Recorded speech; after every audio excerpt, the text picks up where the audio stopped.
Bonjour Nejma. Bonjour Nicolas. Nejma, donc tu es la CEO et la cofondatrice de Knowledge. On est le 18 avril 2025. Je suis super heureux de te recevoir sur Comptoir IA. Je suis absolument ravie. Merci beaucoup Nicolas. Depuis le temps, enfin. C'est on peut vrai, c'est échanger vrai. ensemble, ouais. C'est cool. On y arrive, ça devait se faire. On avait déjà discuté, on avait échangé, je t'avais vu quelque part, on s'était parlé, je t'ai revu sur scène au sommet pour l'action sur l'IA et je me suis dit, mais attends, mais Nejma, je lui parlais, c'est incroyable, il faut absolument que je le rencontre, que je lui parle. Sur ce sujet en plus passionnant qui est IA et éducation, franchement, je pense que c'est extraordinaire. Moi, j'ai écrit un petit édito pour Madines là-dessus. On est très curieux d'avoir tes lumières là-dessus. Ouais. C'est vrai que c'est un marché on n'en parle que maintenant, mais finalement, ça fait un bout de temps. Moi, je sais que tu t'es intéressé à l'IA il y a un bout de temps. Et puis, éducation et IA, ça fait déjà 5-6 ans que nous, on est sur le sujet. Ah, génial. Donc, ça bouge beaucoup depuis. Et donc, tu vois, je suis vraiment hyper heureux de pouvoir parler de ça avec toi. Et en fait, je pense que le sujet, il est fondamental. Et tu sais, moi, tous mes auditeurs me parlent de ça. J'ai mis une question dans le podcast à la fin qui est et IA et éducation, et qu'est-ce que vous conseillerez en tant que parent, tu vois, sur l'approche de l'IA. En fait, tous mes auditeurs veulent avoir un peu d'input là-dessus. Donc là, on peut faire un épisode spécial. C'est vrai. Bah, super, ravi. Je vais pouvoir apporter mes inputs du terrain. Et puis ce qui est intéressant, c'est vrai que là, tu parles des parents. On s'imagine que l'éducation et l'IA, c'est que l'affaire du ministère de l'Éducation. Mais en fait, pas du tout. C'est vraiment en fait un espèce de groupe, un espèce de village où on a les enseignants, on a aussi les parents, on a aussi effectivement les institutions, on a aussi les personnes du privé qui peuvent accompagner. Donc c'est vrai que c'est important de s'interroger sur, maintenant qu'on a de l'IA, qu'est-ce qu'on fait côté éducation et quelle est l'action de chacun, quoi. Nejma, donc comment est-ce que tu as vécu l'arrivée de ChatGPT? Donc toi, tu travaillais déjà sur le sujet. C'est ça. Est-ce que tu peux nous rappeler en 2 secondes normalement, on démarre tout de suite l'épisode, mais toi, tu faisais des études, de la recherche sur le sujet, et ensuite, après, tu as créé donc, cette société Knowledge un peu avant ChatGPT? Complètement. Alors, ce qui s'est passé, Knowledge, c'est la rencontre entre moi, qui a un parcours plutôt sciences cognitives appliquées à l'apprentissage avec les nouvelles technologies, aussi L&D, Meta et compagnie, et Philippe Descottini, qui est plutôt un CTO très expérimenté, qui avait déjà commencé à travailler sur l'IA générative, sur le Natural Language Processing, pour être précis. Comme tu viens de me le dire, oui. Le Yann Lequin du Nord. C'est ça, le Yann Lequin du Nord. J'adore l'appeler le Yann Lequin du Nord parce que c'est un grand visionnaire et qui avait déjà, je l'ai rencontré dans un petit stand à Learning Tech il y a 5 ans, quand je préparais mon projet de thèse. Et en fait, le gars, il me dit, il y a plein de contenus en ligne. Apprendre, c'est aussi du off-road learning, c'est apprendre en ligne. Écouter un podcast de Nicolas, c'est apprendre. Donc lui, il se dit, je prends le podcast de Nicolas, je le fous dans un truc IA et automatiquement, je rends ça interactif pour apprendre. Alors là, tu me fais plaisir. Ça me fait très plaisir. Et donc, justement, ça me permet de saluer un très bon ami à moi, Ghislain, un auditeur hyper fidèle, qui est coach IA, qui organise des événements. Et tu vois, Ghislain, il me dit, j'ai appris l'IA avec toi. J'ai écouté tous les épisodes. Et c'est vrai que, tu vois, je fais ça depuis 2 ans. Et une personne, et donc moi, j'ai appris l'IA grâce à mes invités, tu vois. Je suis ravi de partager cet apprentissage avec mes auditeurs, et on les salue. Et tu vois, et quelqu'un qui a écouté 120 épisodes, 125 épisodes, je crois que c'est le 126e, sur l'IA générative sur les 2 années qui viennent de s'écouler, forcément, il y a un apprentissage très fort sur le sujet. Exactement. Et donc on se dit, on apprend en écoutant Nicolas, mais maintenant, si je veux retenir ce que Nicolas a dit et ce que ses invités ont dit, j'aimerais bien peut-être me faire des espèces de jeux ou de quiz ou de résumés ou de glossaires pour avoir le vocabulaire. On va évoquer quelques sujets, probablement, sachant que c'est un secteur qui évolue extrêmement rapidement. La connaissance doit être mise à jour assez rapidement. Et donc là, typiquement, nous, l'idée, c'est de se dire, l'IA permet d'automatiser, de capturer la connaissance et de la diffuser de façon engageante. Et donc Philippe, à l'époque, s'était amusé à prendre des modèles open source. Tu vas trop vite pour moi. Capturer, diffuser... Alors, ce que je veux dire par là, c'est on écoute ton podcast. C'est très passif comme activité. Bien sûr. Donc, au niveau de l'engagement cognitif, c'est vraiment l'engagement qu'on a mental quand on écoute ou quand on fait quelque chose. Lorsque j'interagis avec le podcast, je suis dans un engagement cognitif plus important, donc je suis plus engagée, je retiens plus. L'idée, c'est de se dire, on récupère ce qui a été dit dans le podcast, donc on capture, et puis ensuite, on va faire en sorte que, on a évoqué IA générative, on va poser une question sur qu'est-ce que c'est que l'IA générative. Et donc là, on va venir rendre ça plus engageant et partager beaucoup plus facilement. Je pense que ça va être un épisode passionnant, Nejma. Moi, je découvre ça et je suis ravi de pouvoir parler à une experte comme toi. C'est l'effort d'apprentissage aussi, tu vois. Et donc, il faut être actif et pas forcément passif pour profiter en tout cas au maximum des ressources, des contenus auxquels on est exposé, quoi. C'est exactement ça. C'est un effort d'apprentissage qui est désirable. On parle beaucoup de surcharge cognitive. Il y a beaucoup d'informations. Sur TikTok, il y a trop d'informations. Nos ressources attentionnelles, elles sont complètement dispersées. Et on diabolise l'effort cognitif, alors que l'effort mental d'apprendre, il y a aussi un effort qui est désirable lorsqu'on arrive à capturer la connaissance qui est essentielle et qu'on se concentre sur cette connaissance-là, plutôt que sur des éléments qu'on appelle des détails séduisants, des distracteurs. Si on met une télé derrière moi et qu'il y a un essai animé, c'est une distraction. Ça peut être joli, mais c'est distracteur. Donc voilà, c'est vraiment l'idée de trouver un engagement qui est désirable et qui va vraiment permettre l'apprentissage pour avoir la connaissance au moment où on en a besoin, quoi. Alors, tu vas nous expliquer comment vous faites ça. Mais moi, ça me parle complètement. Moi, je sais que, tu vois, je passe beaucoup de temps à scroller sur X, Twitter et sur TikTok. Ouais. Et sur ces canaux, qui sont pour moi des vrais canaux d'apprentissage, c'est quoi ma méthode? Tu vois, je mets un petit like ou un petit favori et de temps en temps, je reviens là-dessus. Et le fait de revenir, là, pour le coup, en général, j'apprends quelque chose. Exactement. Sinon, je suis vraiment... ça passe comme ça, comme un fleuve qui s'écoulerait devant moi et dont je ne retire pas grand-chose. Ouais. Quoi. Et donc, toi, Nejma, parle-nous aussi donc, de tes études, de ta recherche, en une seconde, enfin même plus si tu veux. Alors, je me suis spécialisée dans les sciences cognitives. Les sciences cognitives, c'est un rassemblement de différentes disciplines. On a aussi de la psychologie cognitive, on a des neurosciences. Et globalement, ça nous permet de comprendre comment le cerveau humain fonctionne. Comment on interagit aussi avec les machines, comment on interagit avec l'ordinateur. Et donc là, par exemple, je suis en train de te parler comment je fais en sorte de capturer ton attention, de garder ton attention. A priori, ici à la porte, ça fait...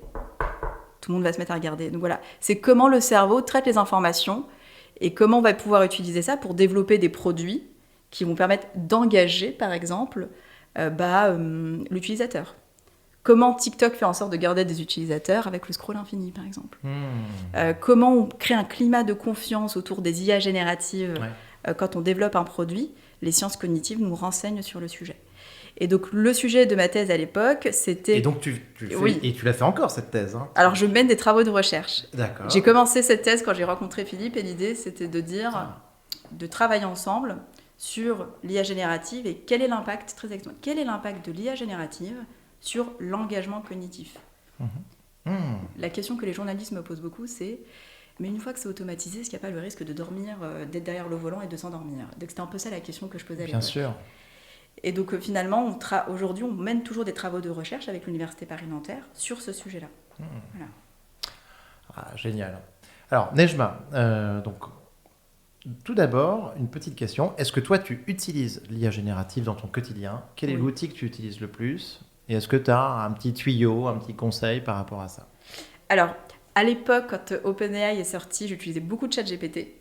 Depuis qu'on a le chat, j'utilise le chat. Okay. Et globalement, c'est pour mes tâches au quotidien, donc vraiment de priorisation, de venir décomplexifier, par exemple, des contenus qui sont beaucoup trop importants. On a aussi utilisé l'IA pour venir automatiser l'évaluation, par exemple, des questions, pour faire un premier filtre quand on travaille avec les équipes IA. Donc au quotidien, l'IA, c'est tous les jours. J'ai par exemple utilisé le chat pour prendre quelques-unes des questions et me dire, bon ok, qu'est-ce que ça veut dire ça, quel est le sujet, etc. D'accord. Je l'utilise vraiment au quotidien pour le coup. Alors, donc le chat, donc tu es une fan de le chat, Mistral. C'est la solution que vous utilisez derrière Knowledge? Oui. Ok. Oui. Donc on a une architecture... Donc présente-nous Knowledge si tu veux bien. Alors, donc boîte créée il y a combien de temps? Où vous en êtes aujourd'hui? Donc Knowledge, c'est une entreprise française du nord de la France. Ça fait 5 ans qu'on existe. Avec 2-3 ans de R&D, on a développé nos propres modèles.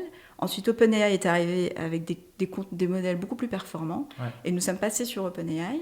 Et donc, c'est une plateforme qui va permettre aux enseignants, aux formateurs, des experts, de prendre des contenus. Donc, ça peut être un podcast, ça peut être un PDF, de la vidéo, qu'importe. Okay. Prendre ce contenu-là, le mettre dans la machine, et en l'espace de quelques minutes, on va pouvoir générer une quinzaine d'activités interactives et pédagogiques, donc du quiz, de la vidéo interactive, du résumé, du plan de cours, du PowerPoint, des mots croisés, des mots mêlés. On a aussi un chatbot sur le contenu. Donc on vient automatiser la conception pédagogique. J'aime bien donner l'exemple de Photoshop. Excellent. Donc à l'époque, on avait Photoshop. C'était un peu un contenu, c'était un peu une plateforme pour les experts. Et ensuite, il y a Canva qui est arrivé, qui a rendu le design accessible. Bien sûr. Donc l'idée, c'est de se dire, Knowledge rend la conception, les contenus d'apprentissage accessibles. C'est ça l'idée. C'est fabuleux. Je pense que donc vous faites gagner potentiellement beaucoup de temps à des enseignants qui sont tous en burn-out. Ouais. Donc ça, c'est top. C'est ça l'idée, c'est que le gain de temps, on parle beaucoup du gain de temps, c'est le premier gain qu'on voit, mais ça amène une conséquence qui est plus importante, qui est la liberté pédagogique, la créativité pour l'enseignant. Et effectivement, en termes de gain de temps, on a mesuré, on est à 27 jours par semestre de gagner. Si on a un utilisateur régulier de Knowledge, et par semaine, c'est 15 heures en moyenne. Alors, 27 jours pour un enseignant. C'est ça. De conception de ses cours, de ses supports, de son matériel pédagogique. C'est ça. Exactement. D'accord. Donc, ça va permettre de faire... C'est énorme. Ouais. Wow. 27 jours par semestre sur une année, ça veut dire 50 jours. Enfin, c'est incroyable. C'est... Enfin, ouais, c'est quasiment un jour par semaine au final. Ouais. Alors, pour les grands utilisateurs, il faut se dire que toutes les activités que j'ai mentionnées plus tôt, on les fait en quelques minutes.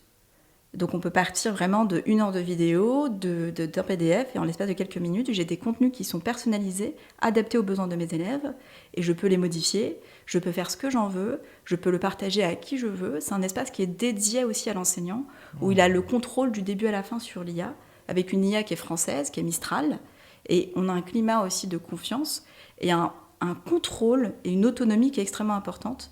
Et donc cet espace-là est dédié à l'enseignant, et les élèves ne viennent pas sur la plateforme. Donc ça permet vraiment aux enseignants de réfléchir à leur pratique et d'avancer, de pouvoir répondre aussi aux demandes qu'on leur fait, notamment de différenciation pédagogique.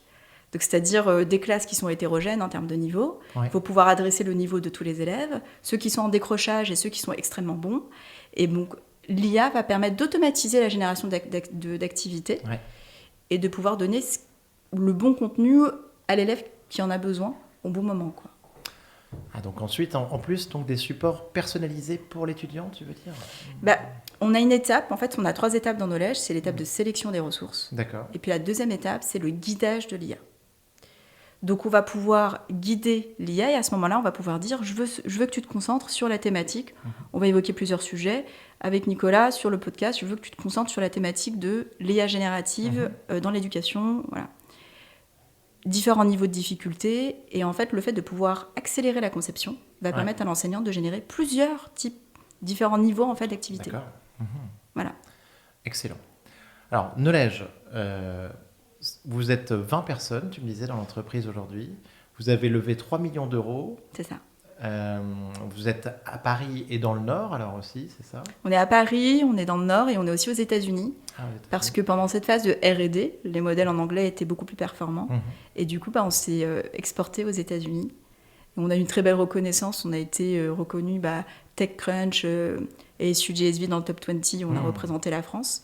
Et c'est comme ça qu'on a pu faire une belle levée. C'est des compétitions de deep tech, c'est face à 7000 entreprises américaines.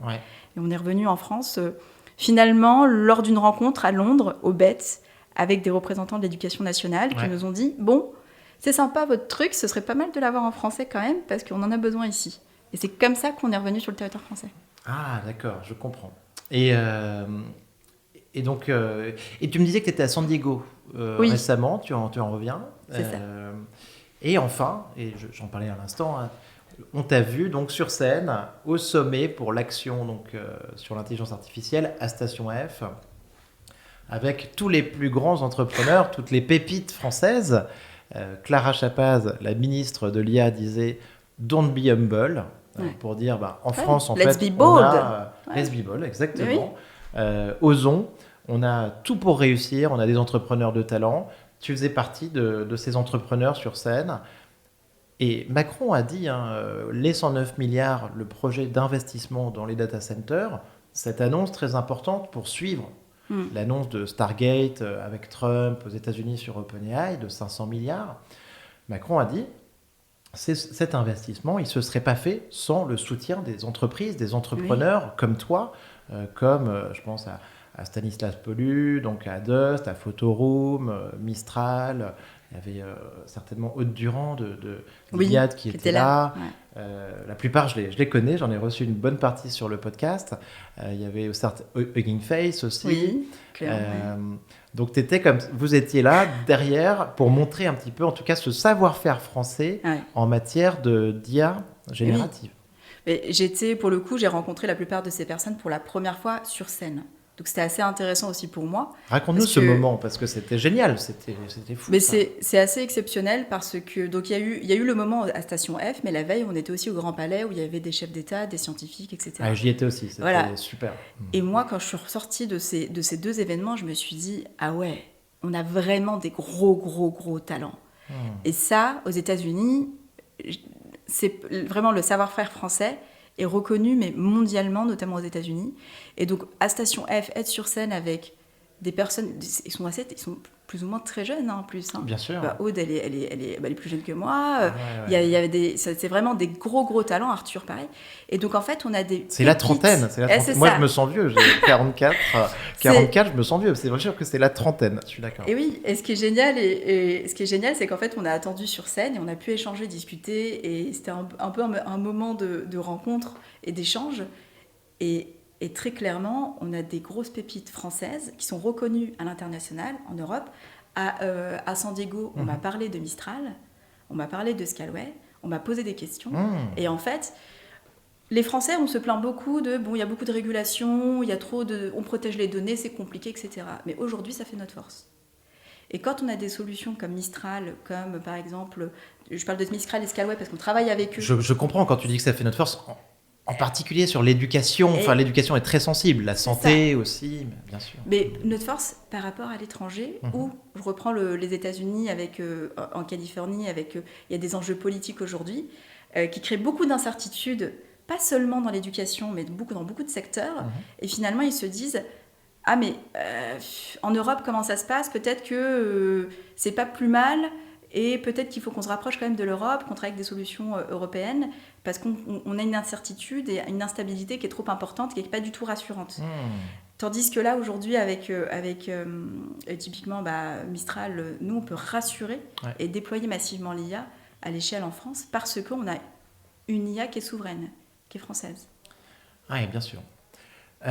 Donc, événement incroyable, ça t'a mis sous les feux de la rampe, sur les projecteurs. Ouais. C'était génial. J'imagine que tu as dû avoir plein de sollicitations, de contacts à ce moment-là. On n'a jamais parlé autant d'IA en France que pendant cette semaine du sommet pour l'action. C'est vrai. C'était phénoménal. Donc, ma question, c'était...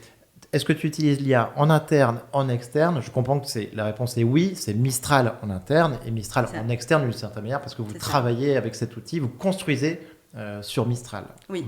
D'accord. La question ensuite importante, Nejma, c'est est-ce que l'IA, c'est très simple, est-ce que l'IA va nous rendre bêtes ?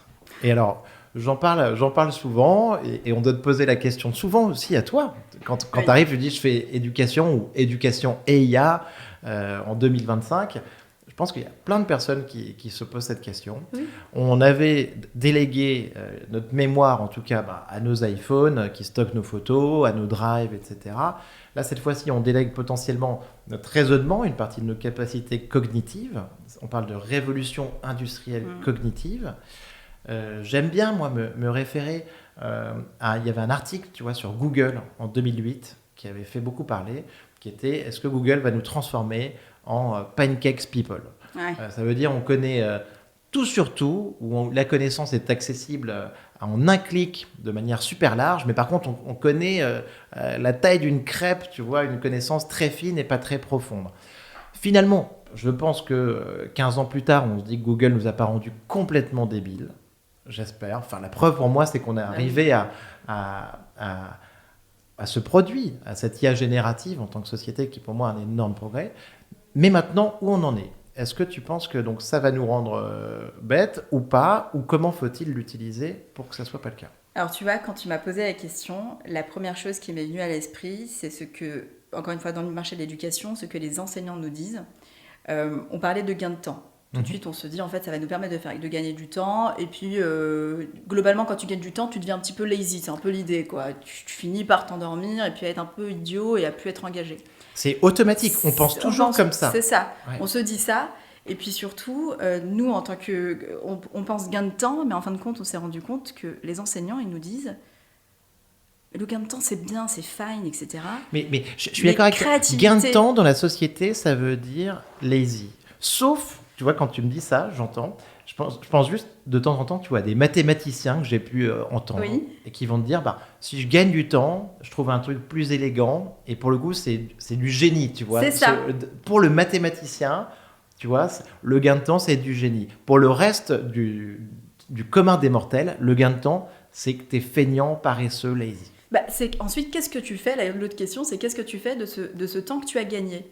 Et donc, pour répondre à ta question, les enseignants ne nous disent pas « je me sens, du coup, j'ai plus rien à faire ». Non, ils me parlent de créativité. Et ça, on ne l'avait pas du tout anticipé. Et ça revient tout le temps. Non, mais maintenant, je suis plus créatif. Comment ça ? Ça veut dire quoi, concrètement ? Du coup, comme j'ai du temps et que j'ai des activités, je me pose la question, très bien, mais qu'est-ce que je vais en faire avec mes élèves ? Et du coup, je me permets de faire des choses, de tester des choses avec les élèves que je ne pouvais pas tester avant. Je fais ce qu'on me demande de faire, fine. Et puis surtout, je vais pouvoir faire de nouvelles choses. On a eu des enseignants, par exemple, qui... Alors, grâce aux 27 jours gagnés par semestre, en fait. Concrètement, c'est ça, quoi. Mais oui, c'est que je gagne du temps et je produis... En fait, c'est du gain de temps où il y a de la productivité. Une fois que j'ai cette productivité, que j'ai des choses, maintenant, j'ai de la ressource. J'ai la capacité d'agir. Qu'est-ce que je fais ensuite à partir de là ? Et donc, finalement, on ne retrouve pas de la bêtise, bien au contraire. Ce qu'on retrouve, c'est beaucoup de créativité et de l'innovation au niveau de la pratique, de la transformation de pratique. Il y a eu un enseignant, alors ça c'est intéressant, qui utilise Knowledge. Et tu as un des gamins qui dit « Non mais monsieur, vous utilisez une IA générative pour faire des quiz. Vous bossez pas. » Classique, voilà. On a l'impression, on triche, voilà, le syndrome le tricheur. Et donc j'ai cet enseignant qui vient me voir et qui me dit du coup Nejma, franchement ils adorent les activités, mais je me suis sentie mal parce que j'avais l'impression, je veux pas qu'ils pensent que je bosse pas, quoi. Et du coup il avait un peu ce truc de bon, je sais pas trop comment faire. Et ce qu'il a fait, c'est qu'il s'est dit fine, il a pris les contenus générés par Knowledge. Habituellement, il les modifie parce qu'en fait, l'enseignant passe aussi du temps à modifier, corriger, à ajuster les questions. C'est pas un truc où standardisé. Ah oui. Il y a un vrai travail de conception, de réflexion autour de la pédagogie. Et donc, il a projeté ça en classe. Il a dit bon, guys, vous allez corriger avec moi. Le cours, vous le connaissez. Alors, allons voir maintenant les questions et on va répondre aux questions ensemble. Et vous allez pouvoir voir là où l'IA a réussi, là où l'IA a posé une question qui était mauvaise. Et ensuite, il a donc fait moi, perso, on n'y a pas pensé. Et lui a utilisé ça pour avoir une activité d'esprit un peu, travail d'esprit critique, on parle beaucoup de ça, avec ses élèves sur le sujet de l'IA, en utilisant une IA pour l'éducation. Je trouve ça assez exceptionnel. C'est incroyable, bien sûr. Donc, a priori... Pour le coup, là, c'est un exemple de non pas de bêtises, mais bien de créativité, où ça bouge, quoi. Mais en fait, tu vois, quand on en parle, je me dis qu'il va falloir qu'on opère un changement mental profond, tu vois, en tant que société. Parce qu'on est habitué depuis l'enfance, tu vois. Cette notion de gain de temps, tricher, prendre des raccourcis, tu vois, c'est toujours mal vu. Alors qu'avec l'IA, je pense que il y a un gain de temps sur des tâches en fait, qui n'avaient qu'un faible intérêt, sur lesquelles il y avait beaucoup de perte de temps, qui est hyper important. Moi, j'utilise à fond les assistants de réunion, qui font donc un transcript de mes réunions. Ah oui, ça c'est génial. Qui me permettent de balancer tout ça dans le chat GPT avec lequel je suis assez à l'aise, ou Mistral. Et tu vois, là-dessus, je gagne un temps dingue. Ouais. Et je sais que, en fait, je perds pas grand-chose. Dans la réunion, je suis là, je suis plus présent, je suis plus à l'écoute que si, tu vois, j'étais en train de prendre des notes et de m'inquiéter comment je pourrais les retranscrire. Complètement. C'est un gain net. Et ça, tu vois, moi, ça me fait gagner une journée par semaine. Donc, je comprends tout à fait. Mais ça demande de changer de mentalité. Je pense qu'on a un truc profond. On est éduqué comme ça, où de temps en temps, on gagne du temps, on triche, c'est pas bien et tout ça. Mais parce que la réalité, c'est que globalement, jusqu'à présent, moi, quand j'essaie de gagner du temps, c'est parce qu'il y a un côté très lazy, on a un côté économe, on veut économiser notre énergie mentale, énergie physique. Et quand on dépense notre énergie, on a ce souci d'efficience. Si j'utilise mon énergie, il faut qu'il y ait un résultat qui ait de la valeur derrière. Et là, finalement, l'IA, ce qu'elle permet, c'est... On a cette étape d'économie, donc on économise, mais ensuite, vraiment, c'est l'étape de quelle est la valeur et le sens que je crée après avec ça. Et jusqu'à présent, on était un peu, maintenant que j'ai économisé, qu'est-ce que je fais ? J'ai pas les outils pour agir et pour aller plus loin et créer quelque chose qui a de la valeur. Avec l'IA, on peut faire ça. Donc ça, c'est assez génial. Aujourd'hui, j'observe qu'il y a un changement de mentalité, que les gens avancent et évoluent dans ce mindset-là, mais c'est clair que côté IA, aujourd'hui, ça nous demande d'évoluer sur tellement de sujets. C'est assez, en termes de soft skills, de mindset, de culturellement, ça a vraiment un impact assez important. C'est assez, même en tant qu'entrepreneur et en entreprise, quoi. C'est la vélocité. Et tu vois, ça veut dire que, sincèrement, ça nous demande de muter, quoi, en tant qu'espèce, de changer notre cerveau de position. C'est violent et on n'est pas préparé à ça. Mais par contre, ça laisse entrevoir des possibilités incroyables. Et alors justement, j'ai lu quelque chose, tu vois, et j'ai regardé une petite vidéo sur les Alpha Schools qui se sont lancés au Texas. Maintenant, tu vois, leur site internet, il est vachement bien fait. Et tu dois avoir une dizaine d'écoles aux États-Unis. Et donc, ce qu'ils te disent, c'est grosso modo, les enfants font 2 heures d'enseignement personnalisé par jour avec ChatGPT. On te parle d'enfants c'est des jeunes ados, quoi. Je pense que ça doit être du 10-16 ans, tu vois, un truc comme ça.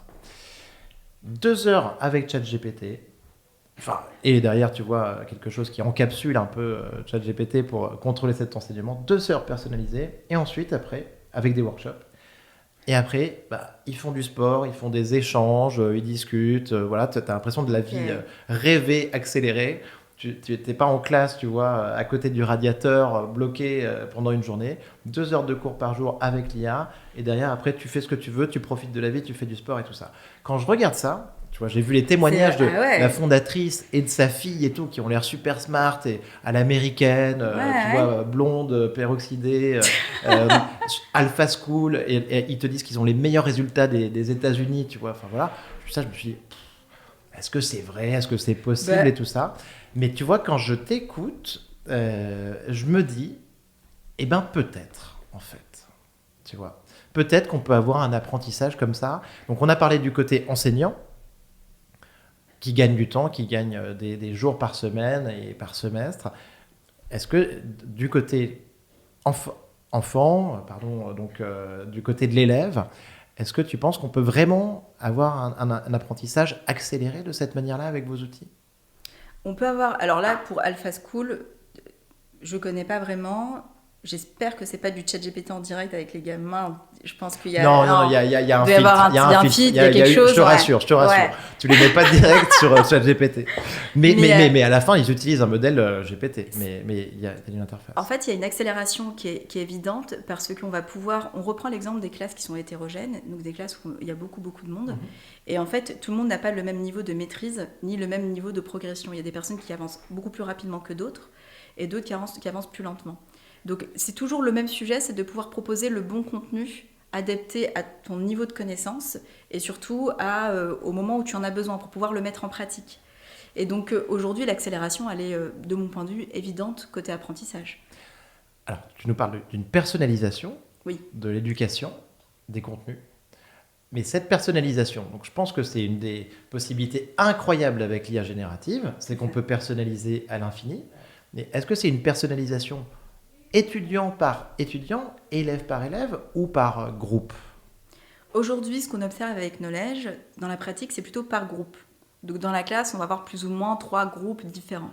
Groupes de niveau ? 2 groupes de niveaux différents. D'accord. Et en même temps, c'est assez complexe parce que c'est bien que dans les groupes de niveau, il y aura toujours des personnes qui seront plus forts entre guillemets et d'autres qui seront un petit peu moins bons. C'est bien quand même de les conserver. Donc c'est plutôt de la personnalisation par groupe de niveau. Et ensuite, c'est plutôt il y a donner les connaissances et puis c'est la mise en pratique. c'est pouvoir transposer la connaissance. C'est vers ça qu'on doit tendre pour venir vraiment consolider. Et j'imagine que aussi derrière ces alpha schools, il y a cette idée-là de se dire, en fait, on fait un deep focus et on donne la connaissance, mais après, dans la journée, il va falloir qu'on puisse peut-être mettre en pratique cette connaissance. Et l'accélération, elle se fait plutôt à ce niveau-là, dans la façon dont on va utiliser la connaissance et sortir de cette position passive qu'on peut retrouver encore. Oui, tout à fait. Mais donc pour toi, donc l'enseignant peut gagner du temps et l'élève peut apprendre mieux, plus vite. Sur des sujets qui l'intéressent aussi. Et ça, c'est important. Il y a un gros sujet autour de l'engagement, de la motivation. On en parle depuis toujours, mais c'est de plus en plus vrai aujourd'hui. Il faut pouvoir... On a des gamins qui ont accès au téléphone, qui ont accès à TikTok, on apprend aussi beaucoup de choses, qui ont accès aux réseaux sociaux, à YouTube et machin. Et donc, en fait, ils peuvent apprendre en dehors, ils apprennent aussi en dehors de la classe. Et donc, il va falloir vraiment se concentrer sur ce qui est vraiment essentiel pour eux et leur proposer des contenus qui les intéressent. Et donc, typiquement, avec Knowledge, on a des enseignants qui vont pouvoir prendre un contenu d'histoire et rattacher ça avec une série du moment, qui est sur Netflix. Ils vont pouvoir récupérer un article. Imaginons qu'on veuille enseigner l'histoire de l'échec, où on parle des échecs, etc. Eh bien, un enseignant va récupérer un article sur la série Netflix qui a fait un carton, que tout le monde regardait. The Queen's Gambit, là, exactement. Bien sûr, le jeu de la reine. C'est ça, on va croiser les regards. Si on veut parler de l'évolution de mutation, par exemple, on peut aller récupérer quelque chose en lien avec les Marvel. Et donc, on va pouvoir créer des les liens. X-Men et tout, là, le professeur Xavier dans son fauteuil. Ça, c'est la référence des gens comme toi et moi. Et puis pour les gamins, là, il y a pas mal de gros films qui sont sortis. Et c'est vrai que c'est vraiment important de venir agripper les gamins et de les mettre sur des sujets qui les intéressent. On ne peut plus arriver et dire, en fait, on va apprendre l'histoire de la France. Voilà, et espérer que tout se accroche par objectif de performance, parce que je dois avoir le bac. Donc l'IA permet aussi de faire ça, et puis d'adresser des sujets qui sont importants, notamment d'inclusion, d'accessibilité, de sensibilisation, où les contenus n'existent pas encore, et l'enseignant a la liberté de faire ce qu'il veut en partant sur le web et récupérer les informations importantes pour ses élèves. Ah non, mais j'adore. Écoute, franchement, je me dis que je pourrais même essayer ta solution en tant qu'enseignant. Tu sais, moi, j'ai une boîte de formation sur l'IA générative qui s'appelle donc My Connecting IA. Et j'ai fait 150 formations tu vois, depuis 2 ans. Donc, je commence à être formateur rodé sur le sujet. Et systématiquement, je termine mes formations avec un Kahoot.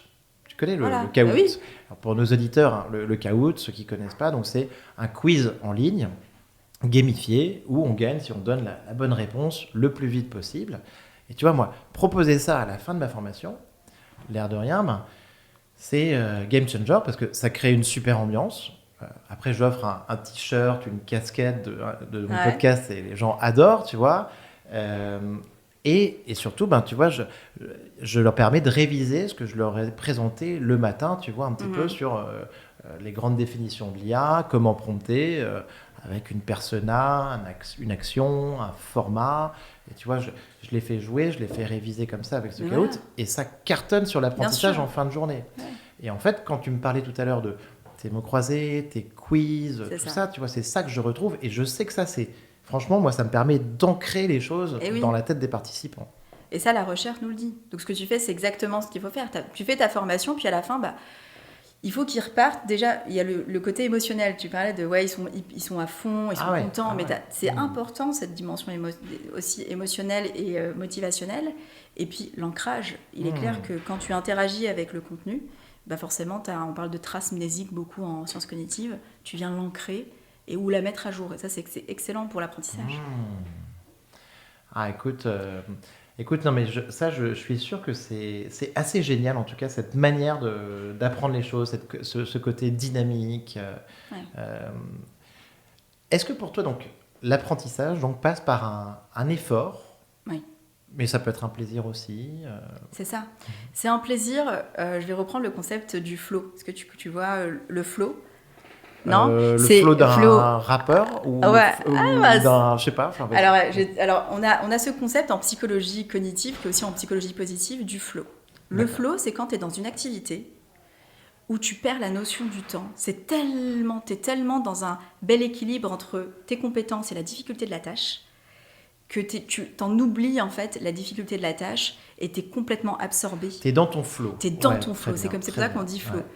Et en fait, et donc ça requiert quand même un niveau de difficulté qui est quand même assez challengeant il faut que ce soit challengeant, mais aussi un niveau de compétence suffisamment bon pour que tu puisses répondre à ce challenge.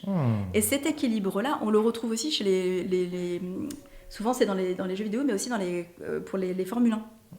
Quand on voit les pilotes, quand ils atteignent cet état de flow, c'est dans la performance totale.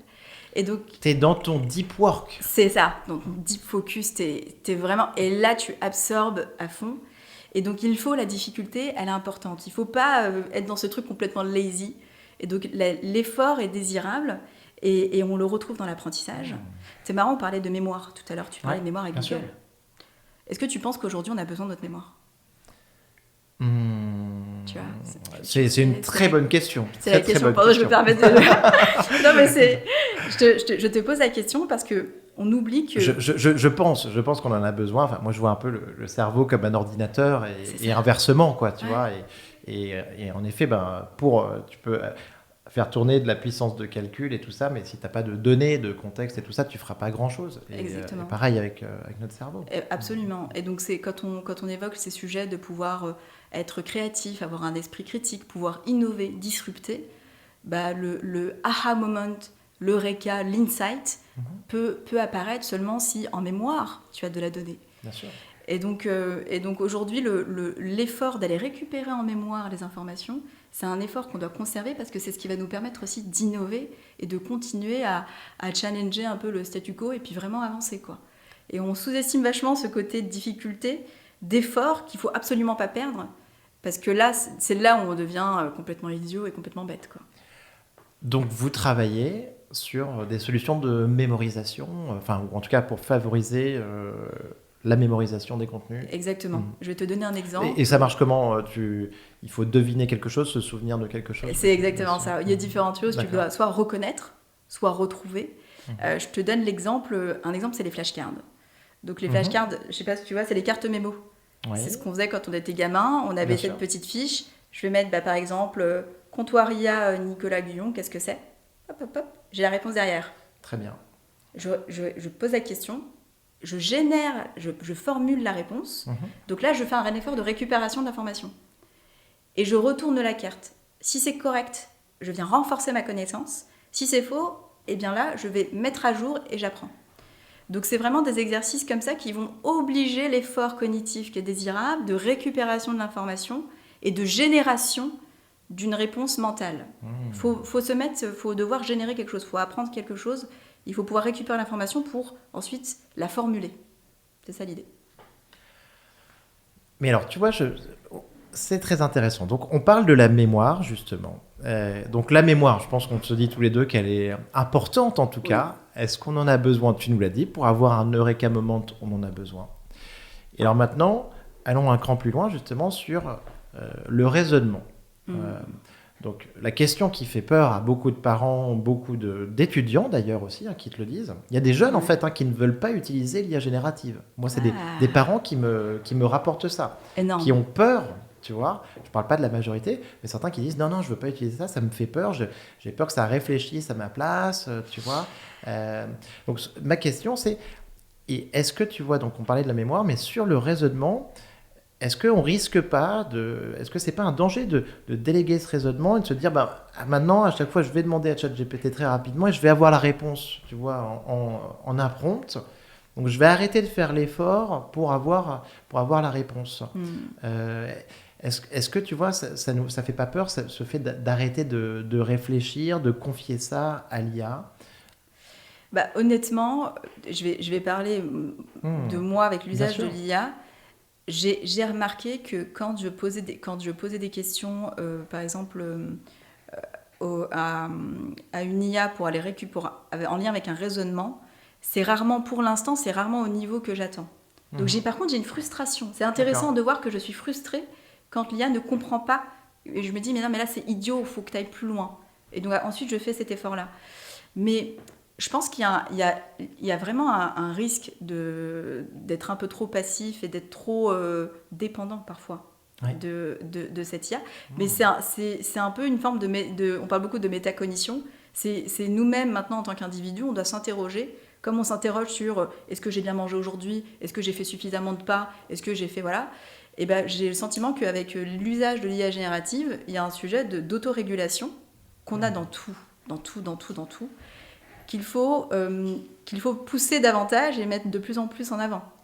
S'interroger soi-même et être réceptif à ses émotions s'il y a un truc. Ça t'est déjà arrivé, tu poses une question, par exemple à ChatGPT, et le truc bug ne fonctionne pas ou tu as atteint ton limite de requête. Tu te sens comment quand ça se passe ? Ça m'est arrivé. ChatGPT est pas souvent down, quoi, tu vois, mais ça m'est arrivé et je me suis senti dans une situation très très compliquée où je me suis dit je peux pas bosser, comme si j'avais pas internet ou pas de wifi chez moi. C'est ça. Et je me suis dit je vais aller me faire un café ou un truc comme ça. J'ai ressenti ça très fortement. Tu vois. Et donc je trouve que c'est important de pouvoir se dire, d'avoir conscience de ça et se dire ok, très bien, là j'ai ressenti un truc, peut-être un peu de frustration, je suis agacée, je me sens un peu. Il y a un moment où tu te dis non, faut que tu fonctionnes. Et là on parle de dépendance un peu. C'est un peu comme tout, tu as parlé du Wi-Fi, c'est très bien, de Internet, etc. Quand le Wi-Fi ne fonctionne pas, ça nous bloque.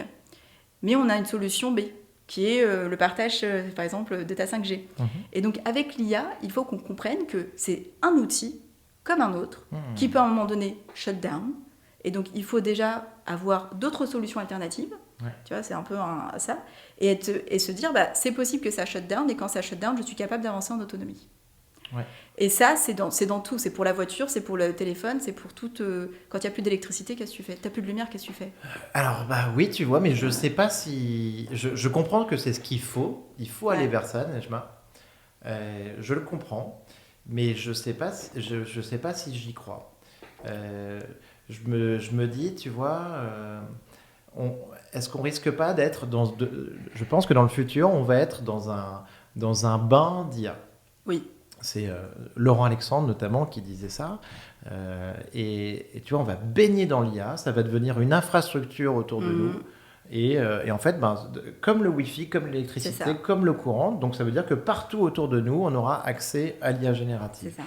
Et donc on va baigner là-dedans, mais si on sort de ce bain, plouf plouf, tu vois, enfin grosso modo, j'ai peur qu'on ne sache plus vraiment quoi faire. Et la vérité, c'est que regarde, si aujourd'hui tu me retires, tu retires à quelqu'un le GPS dans une voiture, tu retires Internet, un smartphone et tout ça, on est vraiment pas bien quand même. Et justement, il te faut l'alternative. Par exemple, quand je te parle d'alternative, nous on fait de la transcription avec des outils français. Ce que je dis aux équipes, c'est s'il y a un truc qui shut down, il faut que tu aies une autre alternative. Et donc c'est ce que je veux dire par l'alternative, elle n'est pas forcément non IA, ça peut être une IA, et ça doit être en fait quelque chose qui est aussi performant. Ce que je veux dire, c'est que, c'est un bel exemple ce truc de bain, c'est qu'il te faut des bouées de sauvetage. Et ces bouées de sauvetage IA, il faut comprendre, en fait il ne faut pas de lock-in et de dépendance directe avec une solution IA. Par exemple, se dire, il n'y a que ChatGPT, il n'y a que OpenAI, etc. C'est un peu ce que j'observe aujourd'hui, c'est qu'il y a un leader, et puis ensuite on va créer une forme de dépendance technologique avec un leader. Et donc dans ce bain, eh bien, t'as ton ancrage, t'as ta petite pépite, donc tu utilises ta solution IA, et ensuite il faut pour presque chaque action, besoin que tu as, que tu aies une alternative, un plan B, un plan C, etc. Et c'est ce qui permet aussi c'est une façon d'avoir un esprit critique sur... C'est une solution qui, à un moment donné, peut aussi shut down comme tout le reste. Et donc, il faut apprendre à avoir justement un écosystème dans lequel où tu vas pouvoir trouver tes plans B, tes plans C, tes plans D. Toujours IA, mais que tu vas pouvoir solliciter. Donc, ChatGPT a shut down. Tu sais ce que j'ai fait ? Je suis passée sur Claude. J'ai découvert Claude comme ça. Et du coup, je me suis rendu compte que, en fait, j'utilisais que ChatGPT. Pourquoi ? Tu vois, à l'époque. Et donc, ensuite, je suis passée sur Claude. Je me suis dit, c'est encore différent. Donc, je m'éduque aussi. Donc c'est vraiment cet esprit d'autorégulation critique de se dire éviter d'être dans ce tunnel et pas voir ce qui se passe dans le bain, quoi. Ah, complètement. Ah ouais. Je suis totalement d'accord, Nejma, tu as raison. Cette bouée de sauvetage, il faut l'avoir parce que derrière, il va y avoir des enjeux aussi de souveraineté. Le jour où on nous retire ChatGPT, Claude, tout ça, tu vois, on est bien content de pouvoir compter sur Mistral. Pareil, tu vois, sur Internet, c'est une infrastructure, t'arrêtes tout ça, c'est le blackout. Enfin, pour le coup, c'est blackout. On parlait de blackout sur l'électricité, quoi, tu vois, mais aujourd'hui, c'est la même chose avec Internet et ses modèles. Tu te mets dans 2 ans, bah, toute productivité, le monde s'arrête. Voilà.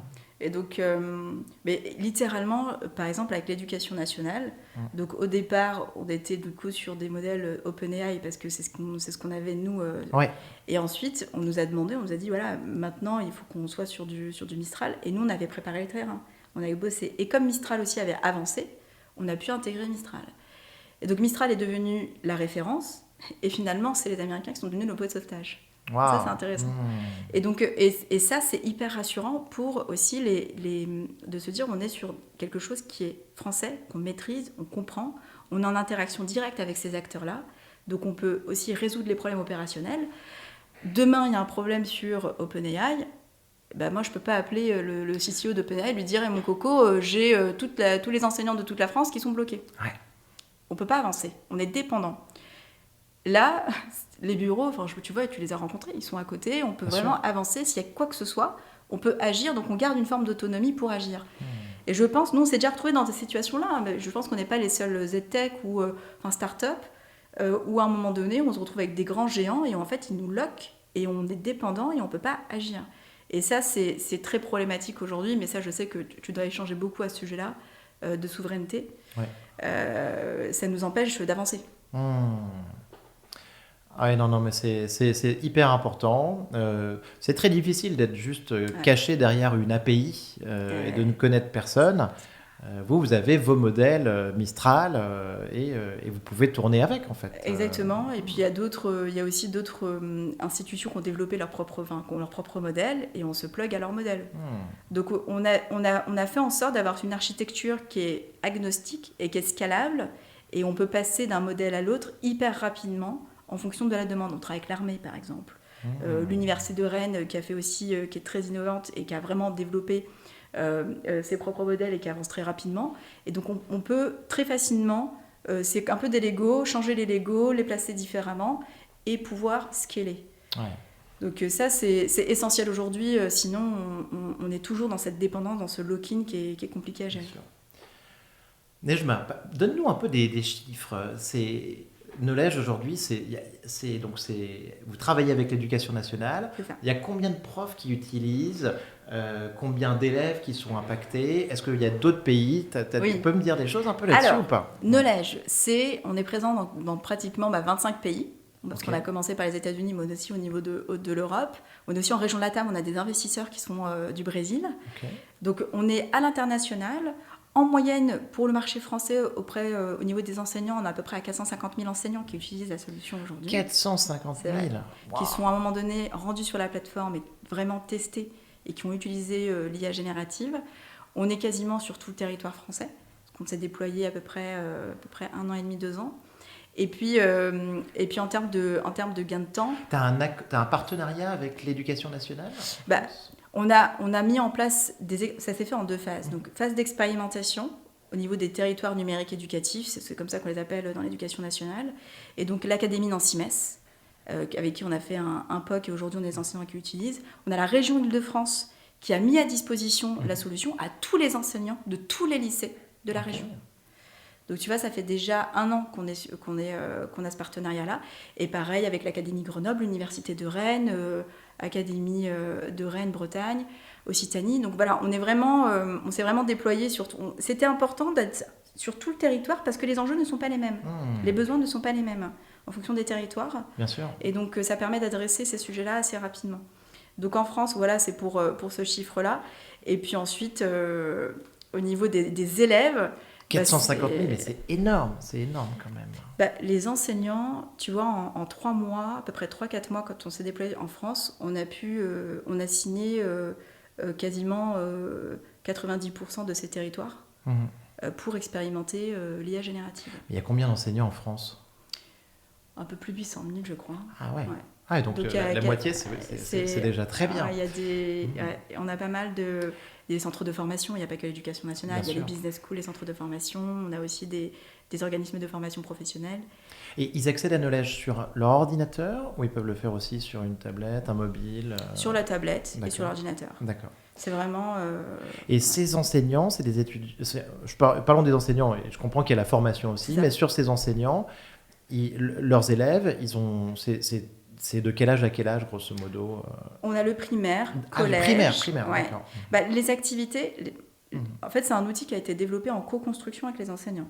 Donc, on a intégré toutes les fonctionnalités dont ils avaient besoin, notamment la question de pouvoir vulgariser le contenu, le rendre accessible pour l'inclusion, les dyslexiques, etc. Ouais. C'est hyper important. Ouais. Et donc, en fait, on a des activités pour les écoles primaires, le collège, le lycée, les universités. L'université Jules-Verne-Picardie qui utilise. Et donc, on a vraiment tous les... C'est un produit qui est très vertical dans sa proposition de valeur, mais en termes de marché, c'est très horizontal. Donc, en fait, on a aussi des corporates qui nous utilisent, par exemple. L'utilisation, elle est importante. Quand ils commencent à utiliser Knowledge, ils continuent à l'utiliser. Il y a un engagement qui est fort. Oui, alors, on a des saisons. Tu regardes ça un peu? Ouais, d'accord. Oui, on commence à traquer.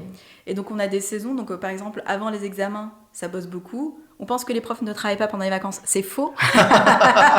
On a pu voir. C'est intéressant de voir les pics d'usage. Tu nous rassures, Nejma. Ah non, mais les enseignants travaillent. Tu fliques les enseignants. Malheureusement. Non, mais c'est intéressant parce que quand on pousse des nouvelles fonctionnalités, on a besoin aussi de comprendre quel est l'usage et à quel moment, quand est-ce que nous, on doit être là en support. Un truc aussi simple que ça. Ah, oui. La question du support. Est-ce qu'il faut qu'on soit disponible le week-end? Parce qu'en fait, on se rend compte que les enseignants se connectent le dimanche matin à 9h pour faire des contenus. Bien sûr. Et en fait, on voit vraiment des patterns d'usage où nous, on ne sait pas qui fait quoi, mais on sait que les serveurs ont été activés, qu'il y a eu de la consommation. Et donc, à partir de là, on va mettre des activités de support, de soutien en place, au cas où. Et donc, on voit qu'il y a des moments où ils utilisent beaucoup, des moments où c'est un peu plus calme, parce qu'ils ont d'autres choses à faire. Et puis ensuite, ça remonte, ça redescend. Donc c'est vraiment...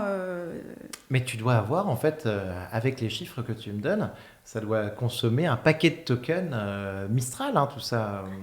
Ouais. Vous êtes rentable aujourd'hui sur Non, pas Knowledge? encore. Pas encore. Non, pas encore. Pour l'instant, on est vraiment dans une logique d'investissement. On sait qu'il faut les accompagner. On est avec les enseignants nous accompagnent aussi. Il n'y a pas que les enseignants, en fait. Il y a les inspecteurs aussi, il y a les formateurs des enseignants. Donc aujourd'hui, notre objectif, c'est d'embarquer tout le monde et de co-construire ensemble. Et après, en se disant l'optimisation des coûts, etc., ça, on le fait beaucoup en interne. Et les partenaires comme Mistral ou Scalway ou d'autres ont conscience de ça et on travaille en bonne intelligence pour pouvoir avancer ensemble. Donc pour l'instant, on ne se soucie pas... à l'époque, on avait mis un système de requêtes où tu avais un nombre de requêtes avec l'Académie Nancy Metz.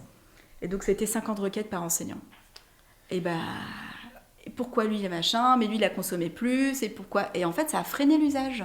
Parce qu'ils disaient... Tu peux pas limiter à la requête. Ça, avec l'IA générative, ça marche pas. Toutes les solutions que je connais qui ont essayé de dire tu peux faire tant de requêtes, ou alors tu sais des limites, tu peux mettre 2 PDF par jour dans ton truc et tout ça. En vrai, ça fonctionne pas avec le modèle de l'IA générative. Absolument. Et du coup, on s'est rendu compte que ça freinait l'usage, t'imagines ? Bon, on s'est dit, on ouvre les wagons, et aujourd'hui, en fait, on leur dit, c'est usage illimité. Allez-y, allez-y, allez-y. Si c'est un coût supplémentaire, c'est quelque chose qu'on peut encore gérer aujourd'hui.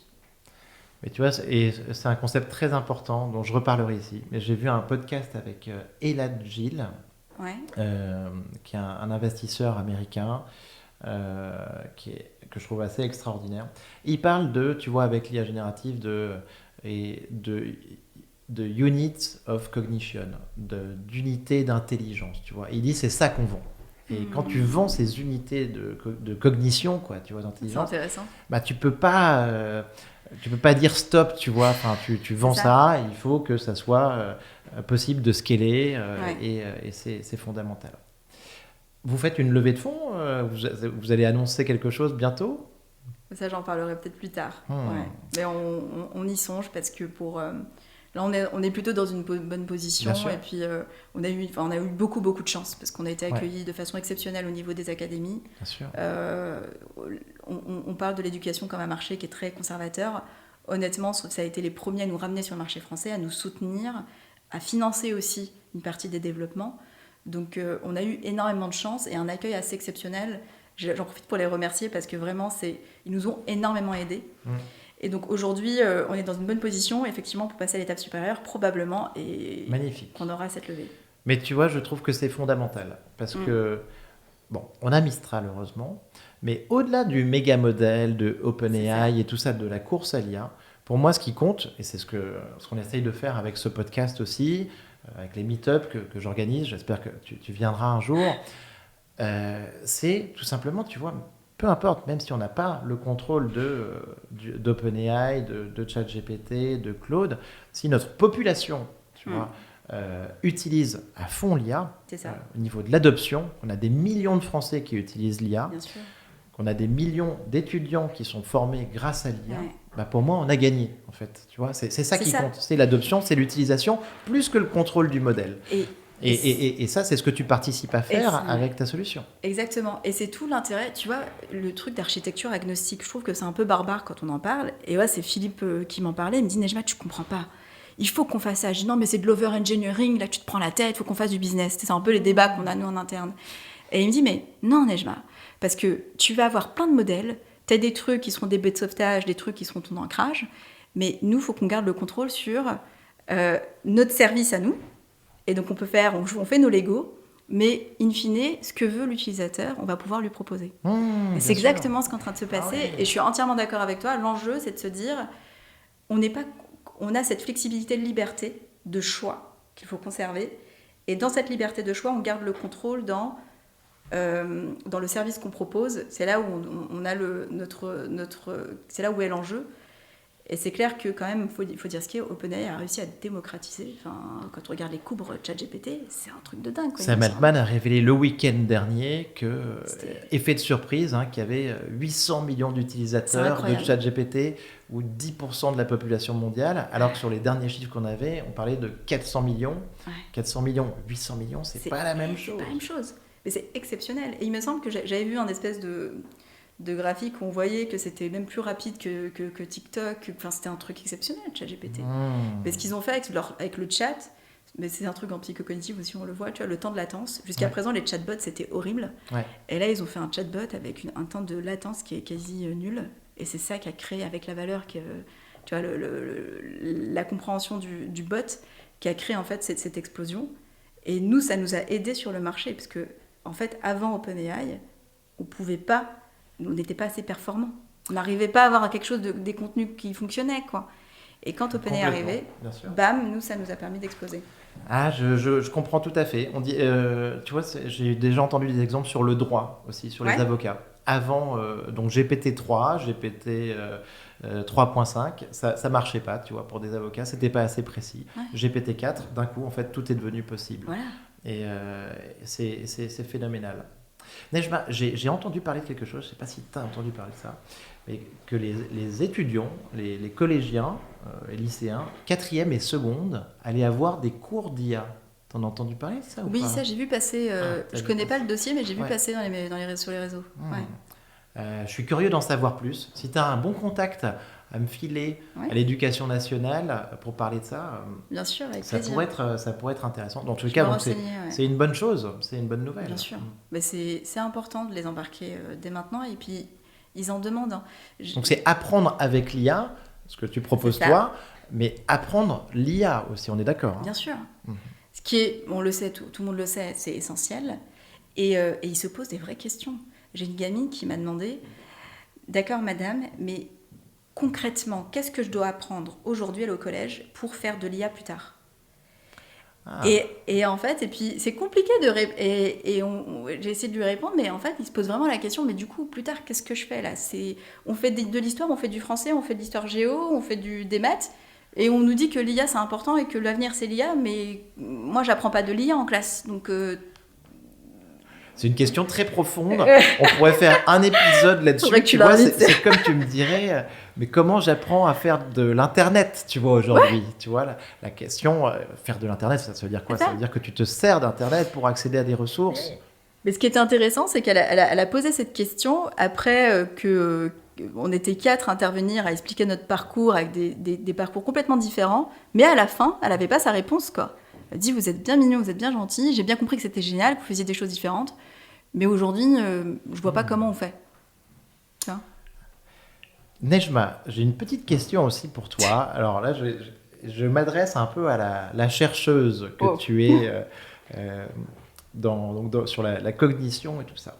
Alors ça, c'est une question pas du tout préparée, mais moi, je trouve que, tu vois, un des trucs incroyables avec l'IA générative, avec l'intelligence artificielle et ChatGPT, d'une certaine manière, pour moi, c'est qu'on n'a jamais autant parlé d'intelligence et de conscience. Ouais. Pour moi, en fait, depuis, tu vois, c'est des concepts qui m'ont toujours intéressé, mais depuis 70 ans, avec la psychanalyse, la recherche sur le cerveau, tout ce que tu veux, en fait, on n'a toujours pas compris vraiment comment tout ça fonctionnait. Mais maintenant, avec ces super modèles, on met ça un petit peu en perspective. Ouais. Là, il y a O3 qui est sorti hier de OpenAI, le modèle complet. On te dit, ça y est, il est super intelligent. Il a l'équivalent d'un test de QI sur le Mensa norvégien de 120, quoi, tu vois. Donc, on est passé de l'autre côté, tu vois, d'une échelle de QI. Comment est-ce que tu vois intelligence et conscience à l'heure de l'IA, et est-ce que pour toi ces modèles sont intelligents ? Alors, j'ai pas testé encore le modèle, mais je vais reprendre quelque chose que tu as évoqué, c'est les tests de QI. Donc les tests de QI, faut se dire que donc, dans les tests de QI, il y a différentes dimensions qu'on va venir mesurer. Il y a ce qu'on appelle l'intelligence cristallisée, donc là c'est les connaissances, qu'est-ce que je connais, ce que je ne connais pas, et l'intelligence fluide, c'est notre capacité de raisonnement, la vitesse de traitement, notre capacité en mémoire de travail. Passionnant, je ne connaissais pas ces concepts, c'est super. Intelligence cristallisée, intelligence fluide, génial. C'est ça. Et donc dans les tests de QI à la base, donc un peu mémoire et raisonnement d'une certaine manière. C'est ça, mémoire et raisonnement. Et finalement, les tests de QI ont été élaborés pour venir détecter les élèves en difficulté à la base. Pas pour prouver l'intelligence. C'est un outil de diagnostic quand il y a des difficultés. Et donc l'intelligence aujourd'hui, définir l'intelligence, c'est extrêmement compliqué et beaucoup n'arrivent pas à se mettre d'accord. Il y a énormément de définitions. Mais globalement, le fait qu'une IA soit capable d'avoir un QI de 120 sur un test de QI, ça ne me surprend pas du tout. Parce que, je te donne un exemple de test de raisonnement, tu vas avoir des suites, tu vas avoir différentes formes, une forme, et tu dois deviner la suite logique de la 6e forme, par exemple. Ça, une IA, si elle a été entraînée, elle peut le faire, en fait. Donc, globalement, c'est pas ce qui va permettre de dire c'est intelligent, ça va, mais ça permet de dire qu'elle a une capacité de traitement et une mémoire qui est extrêmement importante, qui va permettre de faire peut-être quelque chose d'extrêmement complexe. Donc l'intelligence, la conscience, c'est compliqué. Et en recherche, il y a aussi, et là je me souviens plus trop, mais il y a eu l'étude des émotions dans la prise de décision. Ok. Tu vois ? Bien sûr. Et je pense que c'est important de revenir sur ces notions-là en psychologie positive, mais pas que, de quel est l'impact des émotions dans la prise de décision. Et on sait que ça a un impact. J'ai plus l'étude en tête, c'est dommage, parce qu'elle était intéressante, et je pense que c'était sur les jeux d'hasard, je crois, en plus. Mais tu sais, non mais tu as raison, moi quand tu me parles de théorie de la décision, alors je suis pas sur les émotions, mais tu sais, il y a quelque chose auquel on se réfère en permanence dans l'IA aujourd'hui, c'est Daniel Kahneman, système 1, système 2, intuition, raisonnement, quoi. Ce qui est à la base un concept qui semble simplissime, simple comme bonjour. Système 1, tu me demandes quelque chose, je te donne une réponse intuitive. Système 2, je vais décomposer un peu, réfléchir et tout ça. Mais n'empêche que les chercheurs de OpenAI, de Mistral et tout ça, c'est là-dessus qu'ils créent leur modèle, le modèle de langage, et ensuite après le modèle de raisonnement, qui est quand même la grande direction vers laquelle on va aujourd'hui. Et tu vois, c'est intéressant, système 1, système 2, c'est toujours cette histoire d'économie. J'automatise parce que je dois m'économiser, j'ai pas une batterie illimitée. Et du coup, je veux pouvoir avoir une capacité de raisonnement qui est importante. Et quand j'en ai besoin, j'active ce mode je raisonne et je réfléchis. Donc je serais curieuse de voir un peu ce que ça donne ces modèles, je vais tester. Mais vraiment, la notion d'intelligence et de conscience, c'est des sujets très complexes qu'on simplifie beaucoup, mais qui aujourd'hui interrogent. Et tu as raison, et je trouve ça bien justement qu'on puisse aujourd'hui s'interroger là-dessus. C'est ce qui va nous permettre de mieux agir en interaction avec ces IA, finalement. Tu vois. Bien sûr. Je pense qu'on va, en tout cas, bien mieux comprendre dans les années qui viennent ce que c'est l'intelligence, ce que c'est la conscience. Oui. Peut-être même, tu vois, segmenter ça, se dire tel type d'intelligence, tel type de conscience par rapport à ce que l'IA va nous proposer. Moi, il y a une définition comme ça de l'intelligence qui me plaît beaucoup, en tout cas. C'est François Chollet, donc un chercheur de Google là, qui parlait de ça. Et je pense qu'il tire ça de Jean Piaget. Et c'était dire, tu sais, l'intelligence, en anglais, c'est it's what you use when you don't know what to do, quoi, tu vois. Enfin, c'est ce que tu utilises quand tu sais pas quoi faire.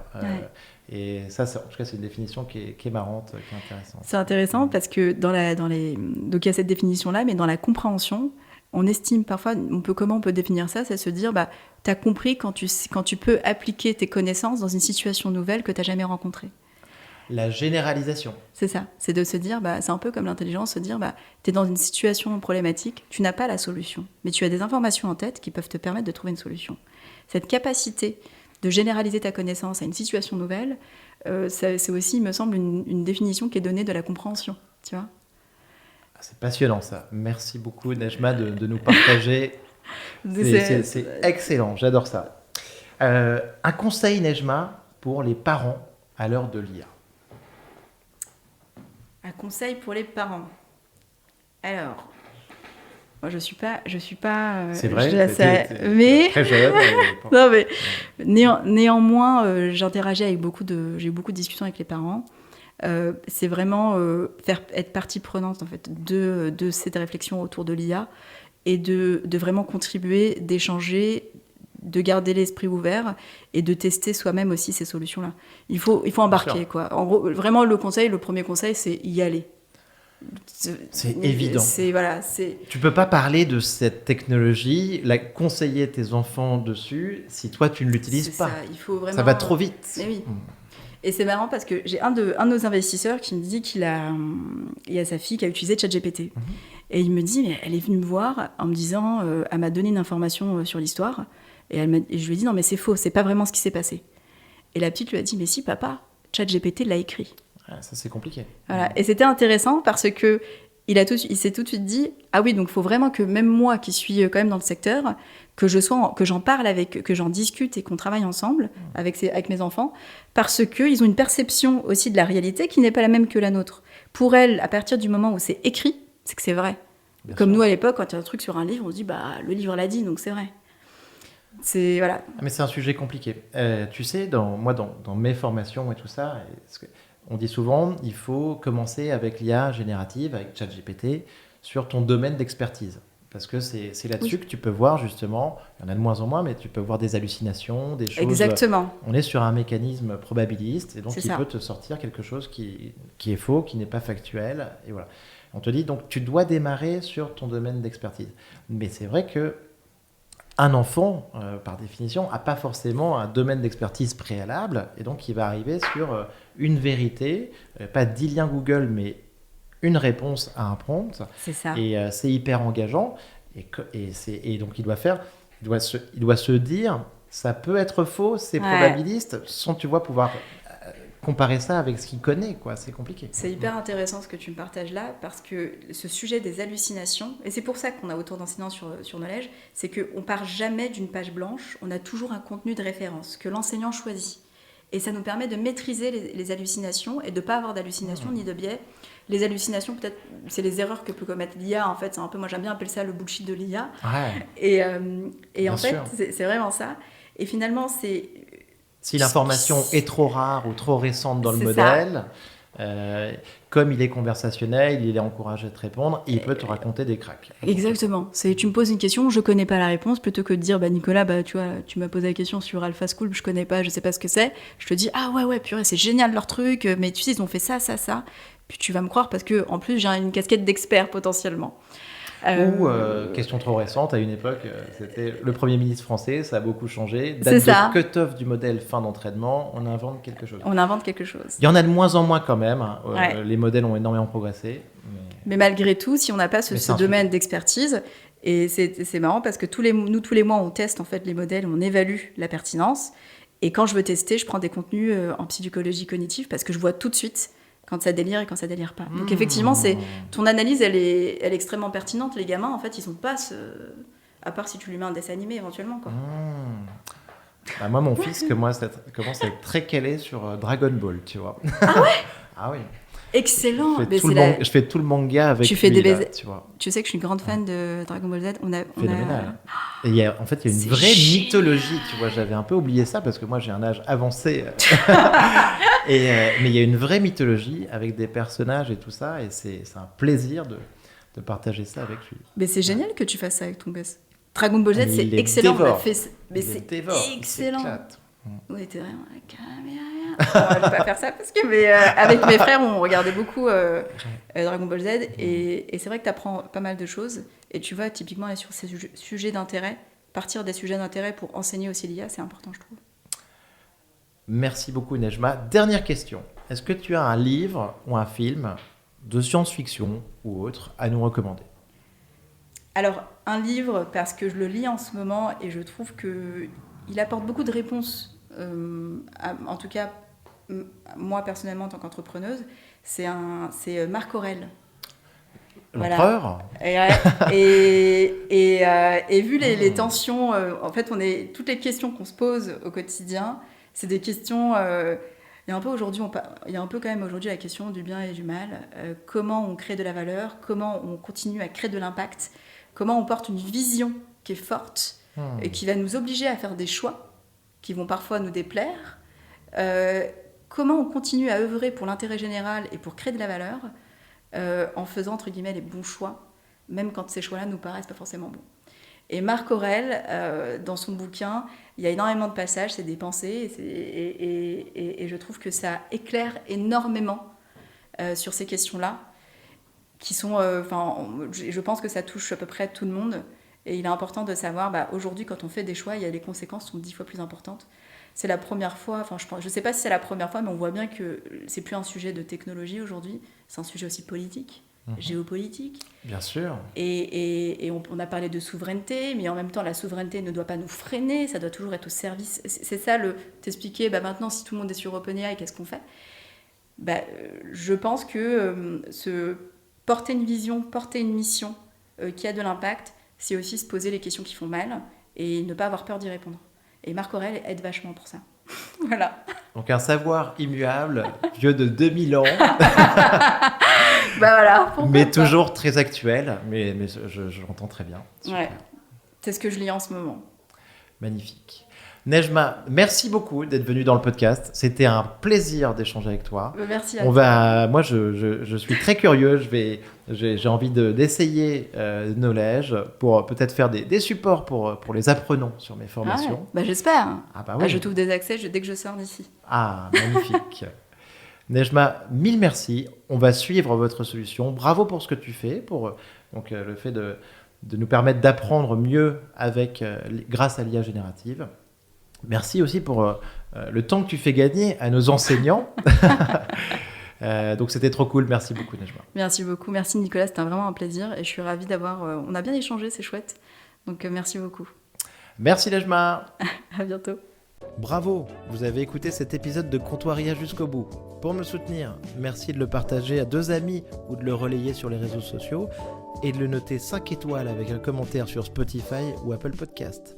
Pour finir, si vous voulez échanger sur l'IA générative et ses applications, contactez-moi directement sur LinkedIn ou venez simplement au meet-up mensuel Comptoir IA.